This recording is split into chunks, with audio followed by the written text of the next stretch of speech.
Everyone, my name is MJ. Today we are going to be looking at the 2010 Toyota 4Runner, my 2010 Toyota 4Runner that we've had for a few years now. It's never been filmed or on the channel, but let's walk around it today and I'll tell you some of the things that I like and some of the things that I don't like.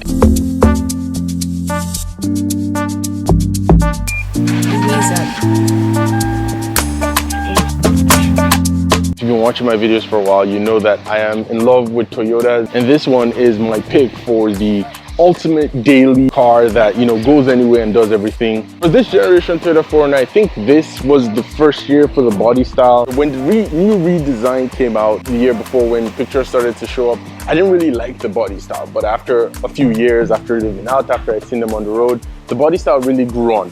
The one gripe that I had with the new 4Runners where they didn't come in the V8, the previous one, the previous gen came in the V8. I owned a V8 version. I really like the design of the car, the back end, the way it looks. It was very much upgraded from the previous one with the giant 4Runner logo on the back end and the box look. You know, 4Runners have always had this very strong look, off-roady car feel to them, very rugged cars. This one, I felt when it came out, was a bit nicer, a bit more plush. They made it look more modern, and I think that's why maybe I didn't like it in the beginning, but over time they've come to be this rugged look, you know, big beefy car, because all the new cars now have all the nice swoopy lines and curves. These ones are just like brick looking, you know, and that's what we like about these cars. That's what I like about these cars. This one, like I said, they all came in the V6 engine with the 5-speed automatic transmission. They didn't come in the manual, they didn't come in the V8, just this. So not the best for towing if you have if you want to like tow track cars or tow boats or stuff like that. These guys can still do like small boats, but not the big towing capacity the previous V8s had. I don't really tow anything with this. In fact, this is in Nigeria, my family home, where this car has pretty much resided over the past couple years since we shipped it. We did ship it from Canada to Nigeria. We'll talk about the price and how we got it here and all that kind of stuff. D17 round, the all-terrain tires that these cars came with. I think we only changed it once. We got it for 91,000 kilometers, which, if you know Toyota 4Runners, that's not bad at all. Many cars that are listed today have like 300, 320 kilometers, because many people who have this car, especially in North America, do a ton of miles with this car. And this one had not done a lot. I think when we got it, it was about 160, 150,000 kilometers, and it's only done like 20 or 30 since then. So not a ton. It's been a do everything car, done a lot of highway miles here in the country.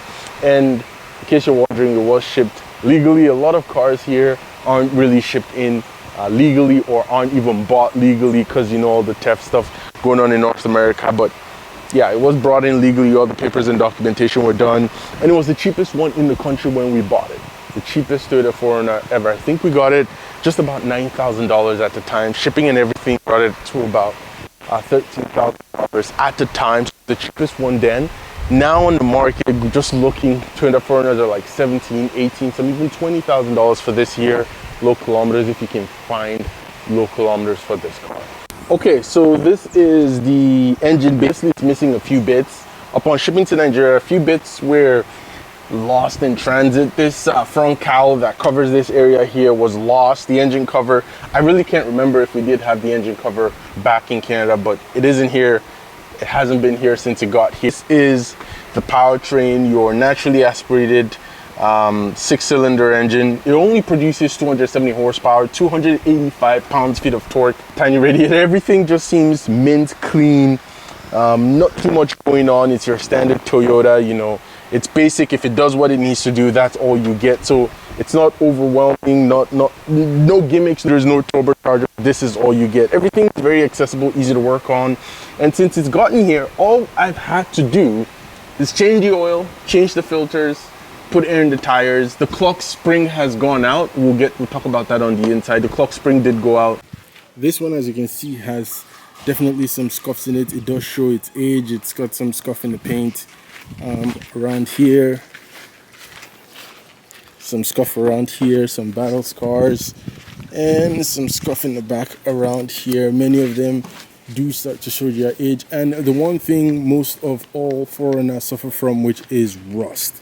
This one has rust all upon here, rust somewhere on the underside, and I'm not gonna. So I laid over a clip with it all rusted. So metal has been placed on this end and that end, and it's all been rust coated underneath, all through the entire underneath of the car. I'm going to be coating and covering the fuel tank very shortly, and yeah, that'll be it.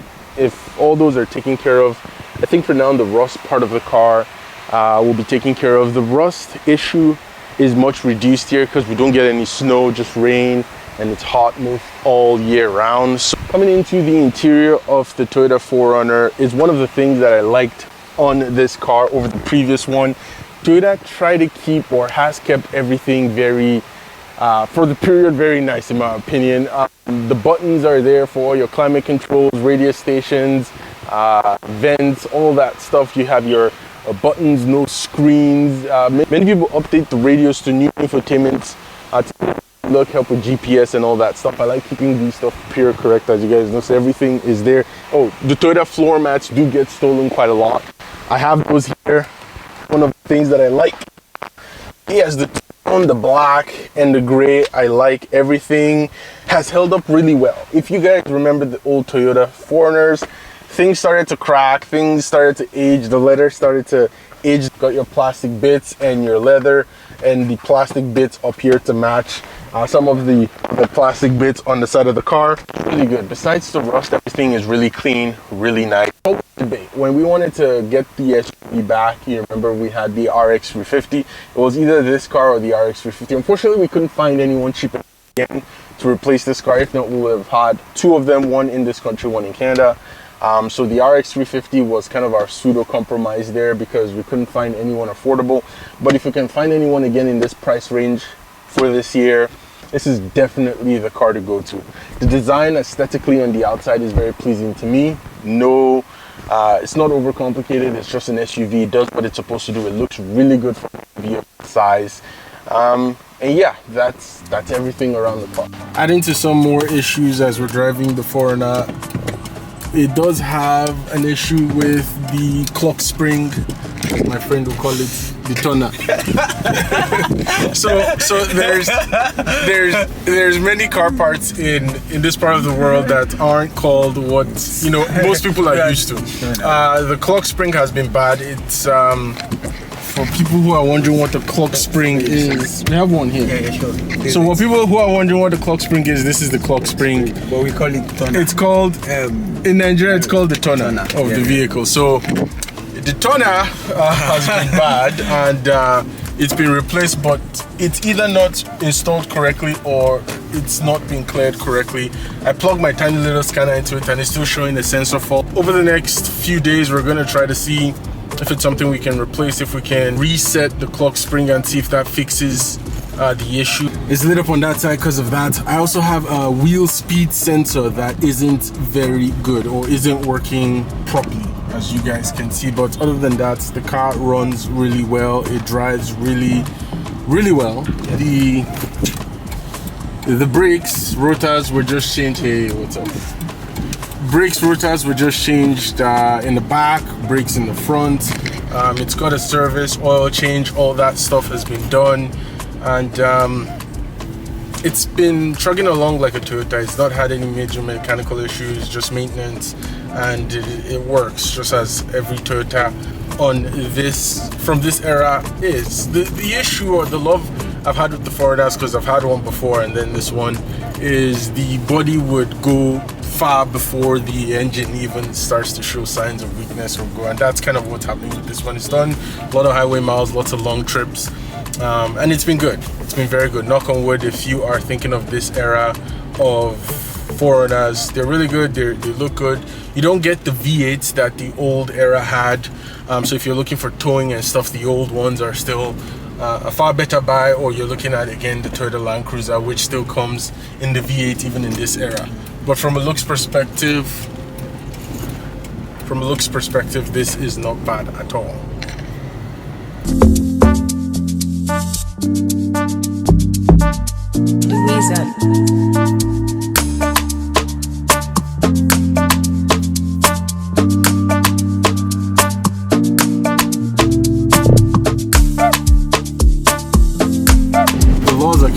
The laws because here in like in North America where everything is like clean and well set, you kind of have to fight your way through most of traffic, but do so quietly and so you don't get scratched and you don't get rear-ended. But yes, that's it for now for the Toyota 4Runner. I'm going to try to do a few more videos on the car. Brief intro, show you a bit more interior, and we'll talk. For now, thank you for watching. Cheers.